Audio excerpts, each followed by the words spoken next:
The storm desk. Read the storm, book the roofs. The storm passed. One metal roof on the street looks like a golf ball, dented all over, and the owner is furious. 3 doors down, an asphalt roof looks almost fine. Your gut says the dented one is the job, and your gut is reading the wrong thing. By the end of this, you'll know the one line that decides every storm claim. Functional versus cosmetic. Functional means the roof can no longer do its job. Cosmetic means it just looks bad. That line decides the dollars, and it is not about how bad the roof looks. The dented metal can pay 0. The boring asphalt pays a slope. Start with the one rule that holds for every material. A roof has 3 jobs. It sheds water, it stays put in wind, it lasts a designed number of years. Functional damage measurably hurts one of those 3 jobs. Cosmetic damage doesn't. That's the whole framework in one breath. A dent is a fact. Calling that dent cosmetic is a judgment that ties the fact to a performance question. Keep the two apart.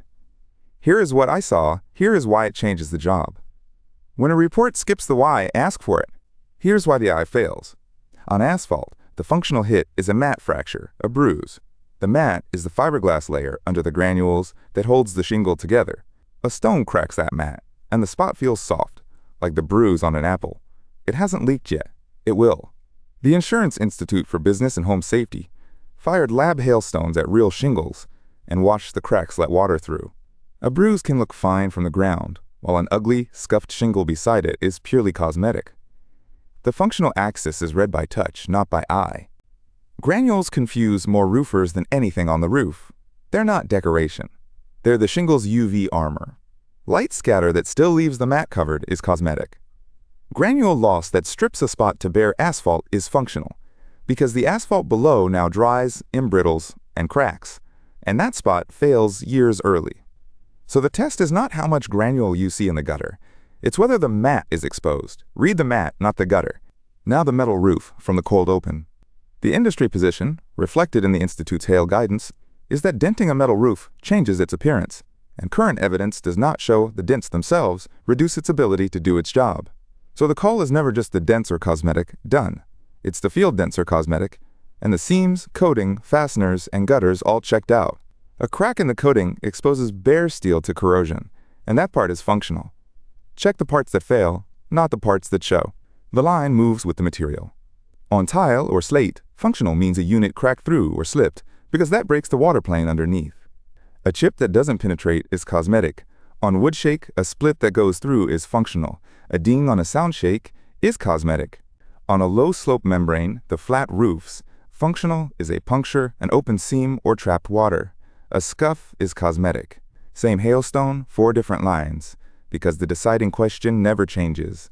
Did the water plane, the attachment, or the service life change? Age moves the line, and this is where your targeting lives.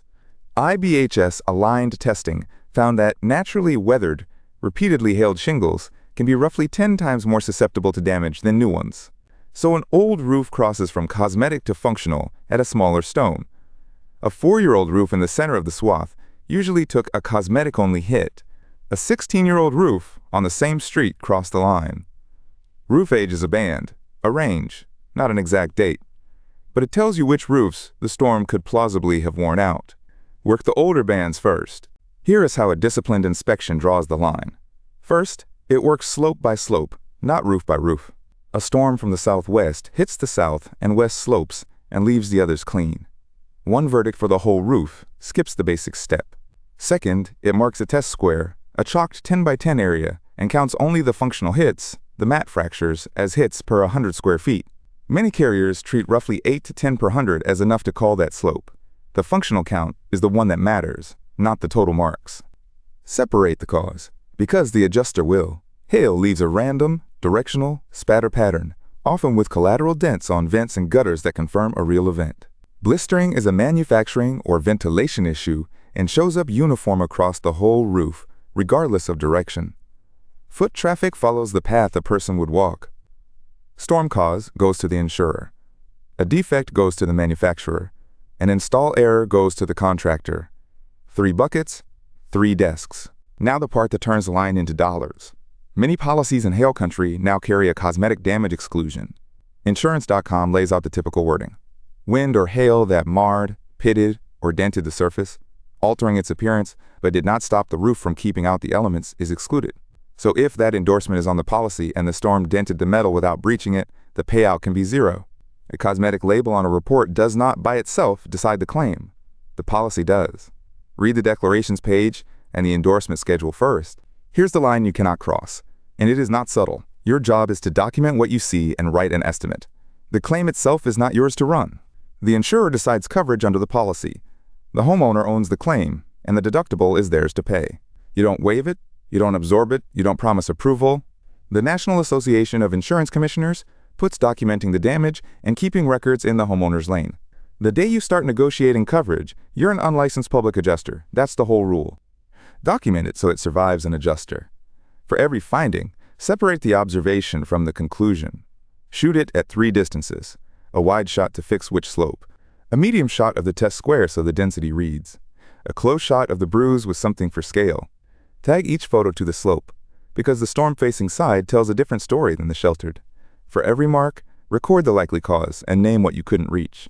A packet that calls every dimple hail damage won't survive. One that pairs a labeled photo of a fractured mat with a reason will. And keep the homeowner off the roof. Falls from roofs and ladders are a leading cause of construction deaths, and a homeowner has none of the gear. OSHA treats roof work at height as a planned, fall-protected job for trained people.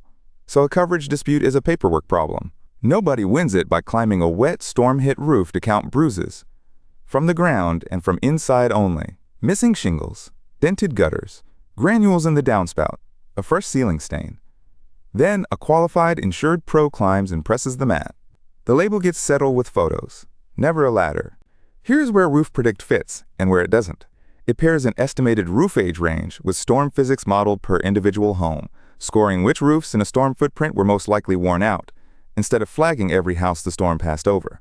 That points your inspection at the older bands that plausibly crossed the line, and skips the brand new roofs that took cosmetic only hits. It does not inspect the roof, diagnose damage, or decide whether a dent is functional or cosmetic. Roof age is a range for planning, not an exact date. The list starts the route. The inspection earns the sale. Close the loop? Functional means the roof can't do its job. Cosmetic means it just looks bad. That line decides the dollars, and the eye reads the wrong axis, so you read the mat, not the marks. Tie the call to the material. Count functional hits slope by slope. Separate the cause. Then remember, the dent doesn't decide the claim, the policy does, and the claim isn't yours to run. You document and estimate. The insurer decides coverage. The homeowner owns the claim. The dented metal might pay nothing. The boring, older asphalt is the one that's actually due.